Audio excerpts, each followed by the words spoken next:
श्री शैलेंद्र कुमार सहायक commandant PIT महोदय से आज्ञा लेते हैं। एक राजपत्रित अधिकारी, 6 अधीनस्थ अधिकारी, 90 अन्य सैनिक, कुल 97 एकता दिवस परेड पर उपस्थित है। श्रीमान, आगे की कार्रवाई की अनुमति प्रदान करें। श्रीमान,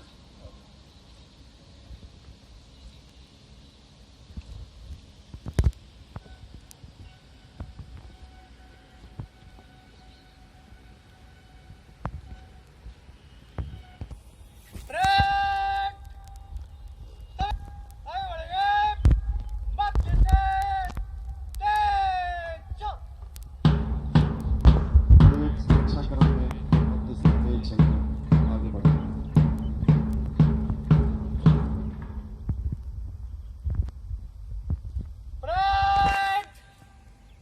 शपथ ग्रहण के लिए तैयार हो। जी महोदय से अनुरोध है कि वो शपथ ग्रहण का कृपया करें और सर के साथ शपथ ग्रहण करें। सत्यनिष्ठा से शपथ लेता हूँ कि राष्ट्र की एकता अखंडता और सुरक्षा बनाए रखने के लिए स्वयं को समर्पित करूंगा और अपने देशवासियों के बीच यह संदेश फैलाने का भी भरसक प्रयत्न करूंगा। मैं यह शपथ अपने देश की एकता की भावना से ले रहा हूँ जिसे सरदार वल्लभ भाई पटेल की दूरदर्शिता एवं कार्यों द्वारा संभव बनाया जा सका। मैं अपने देश की आंतरिक सुरक्षा सुनिश्चित करने के लिए अपना योगदान करने का भी सत्यनिष्ठा से संकल्प करता हूँ। जय हिंद। निकल।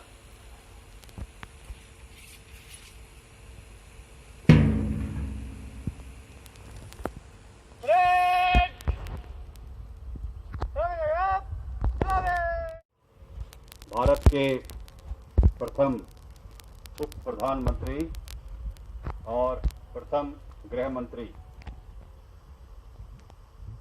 सरदार वल्लभ भाई पटेल के जन्म दिवस, राष्ट्रीय एकता दिवस की इस भव्य समारोह पर उपस्थित अधिकारीगण एवं बहादुर मित्रों, आज हम ऐसे व्यक्तित्व को उनके 145वें जन्म दिवस पर याद कर रहे हैं, जिनकी वजह से आज भारत का यह स्वरूप कश्मीर से कन्याकुमारी, कामरूप से कच्छ, इतना बड़ा विशाल देश, इतने राज्य, इतने केंद्र शासित प्रदेश एक रूप में भारत के रूप में जाने जाते हैं। मित्रों, एक संपन्न परिवार में जन्म लिया। उस समय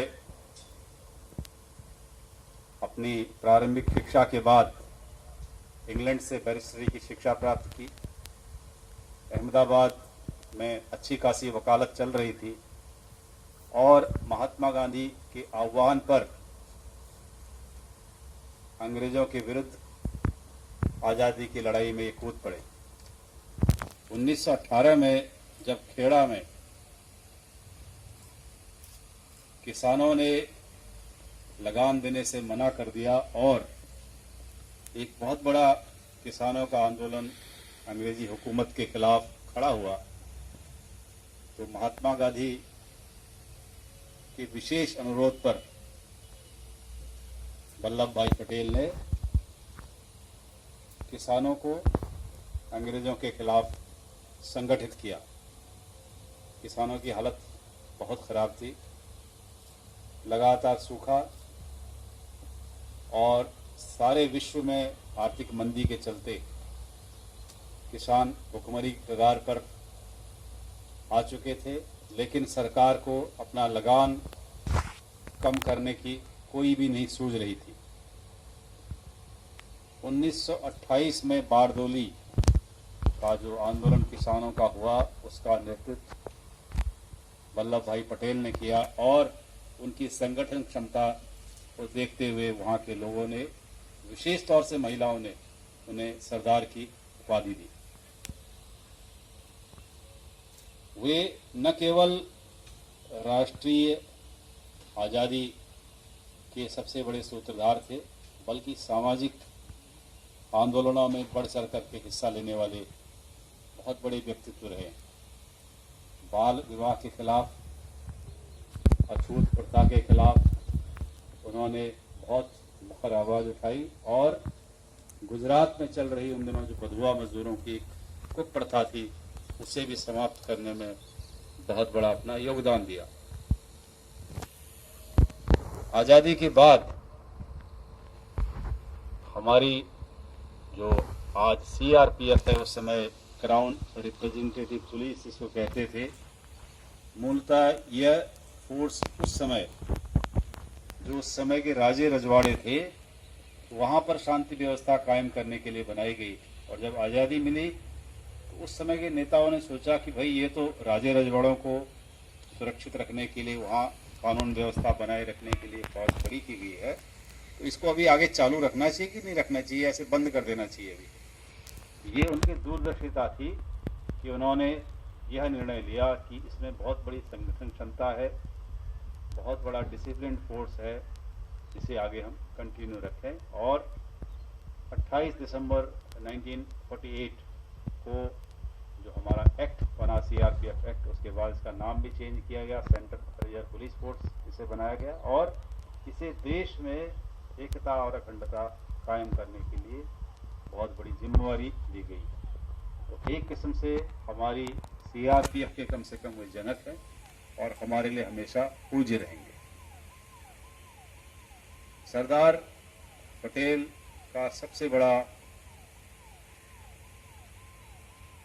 कंट्रीब्यूशन हमारे इस देश के लिए है, जो 565 राजे रजवाड़े आज़ादी के समय अंग्रेजों ने उनको बिल्कुल कंफ्यूजन की हालत में छोड़ दिया था।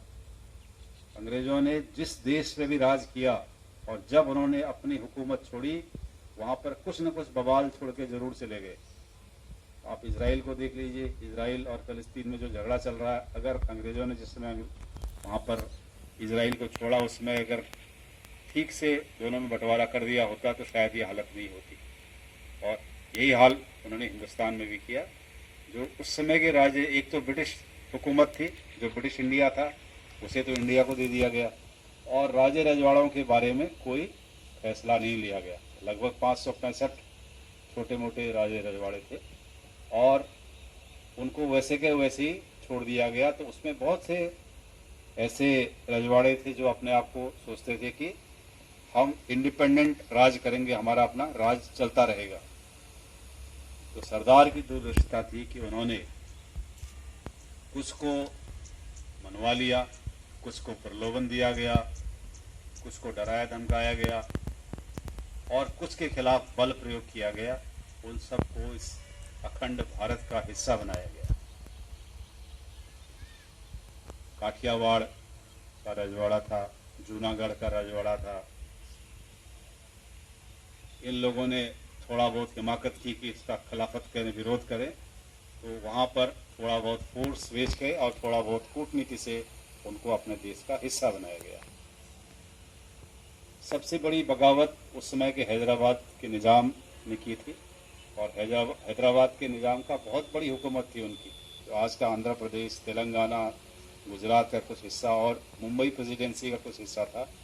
इतना बड़ा उसका अपना राज था और उसकी जो अपनी फोर्स थी, उसका नाम उनको रजाकार कहते थे। तो रजाकार मूलतः लूट करने वाले, बलात्कारी और लोगों का शोषण करने वाली फोर्स थी। उन्होंने बहुत यातनाएं दी वहाँ की पब्लिक को। तो सरदार ने पहले उनको समझाया, निजाम को समझाया, तो निजाम ने उल्टा उनको धमकी दी और एक दिन फिर Sardar Patel first deputy prime minister और होम मिनिस्टर ने निर्णय लिया कि फौज और पुलिस की एक टुकड़ी को हैदराबाद भेजा गया। कुछ रजाकारों को पकड़ लिया गया, कुछ को मारा भी गया, निजाम को कैद कर लिया गया और हैदराबाद की रियासत भी हिंदुस्तान का हिस्सा बन गई। ये उनकी दूरदर्शिता है कि न सिर्फ इन रजवाड़ों को हमारे साथ इकट्ठा किया गया, बल्कि आज़ादी के बाद जो सिविल सर्विसेज का जो फ्रेमवर्क बना है उसकी भी आधारशिला सरदार ने रखी। और सरदार ही कहते थे कि ये IAS हमारे एडमिनिस्ट्रेटिव सिस्टम का स्टील फ्रेमवर्क है, क्योंकि यही पूरे देश को विकास से पोषित करता है। सरदार 75 इयर्स की एज में 1950 में उनका देहावसान हो गया। वे देश की बहुत बड़ी धरोहर है, एक ऐसा विकास पुरुष, एक ऐसा व्यक्तित्व जिन्होंने इस देश को जो आज हम देख रहे हैं इसको बनाने में उनका बहुत बड़ा योगदान हमेशा रहेगा। CRPF के लिए, सारे पैरामिलिट्री फोर्सेस के लिए उनका बहुत बड़ा योगदान रहेगा कि उन्होंने ही सोचा था कि सेंट्रल की ऐसी पुलिस फोर्स रहे जिससे पूरे देश की एकता अखंडता को हम कायम रख सकें। फिर से इस शानदार परेड को आयोजन करने के लिए आप सभी मित्रों को, सारे अधिकारियों को, हमारे NDRF से आए हुए अधिकारियों और मित्रों को बहुत बहुत शुभकामनाएं और आज की इस राष्ट्रीय एकता दिवस की सभी को बधाइयाँ। जय हिंद। Red